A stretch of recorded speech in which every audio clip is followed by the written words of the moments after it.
कानोरे मी अध्यक्ष म्हणून या ह्याच्या मध्ये 2022 नंतर येते आहे. आम्हाला 2016 मी 16ला रूम घेतली इथे.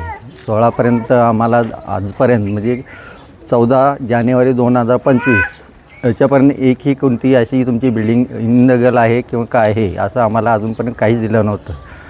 2000 आता डायरेक्ट 14 तारखेला आम्हाला तुम्हाला असा 4 दिवसाची मुदत आहे आणि तुम्ही बिल्डिंग खाली करा अशी आम्हाला नोटीस KDMCकडून आली. आता 2017ला त्यांनी KDMCनं बिल्डिंग अनधिकृत आहे डिक्लेअर केलं बरोबर. मग त्यानंतर आम्हाला 17 नंतर एकही आम्हाला नोटीस अशी दिली नाही. आणि आता पण बिल्डर हे असे अजून आम्ही उघड्यावरती आलो आहे सगळे आणि अजूनपर्यंत बिल्डर ही मोकाट फिरत आहेत आणि पोलिसांनी ह्याच्यावरती थोडी हे घ्यावी. काय मागणी आहे तुमच्या इथं?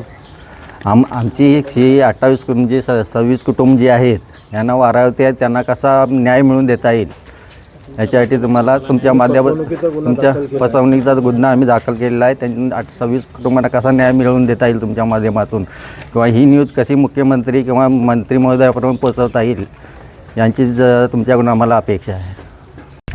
तुम्ही कुठल्या इमारतीत राहत होते, किती वर्षापासून राहत होते आणि कोणी तुमची फसवणूक केली? मी वक्रतुंड सोसायटीमध्ये राहत होते. आमची फसवणूक केली आहे सुभाष म्हात्रे, अविनाश तिवारी, अभिषेक तिवारी आणि डॉक्टर शर्मा या तिन्ही बिल्डरनी आमची फसवणूक केली. कशी केली ती? आम्ही ज्या वेळेला रूम घेतली त्यावेळेला या लोकांनी आम्हाला काहीच सांगितलं नाही आहे.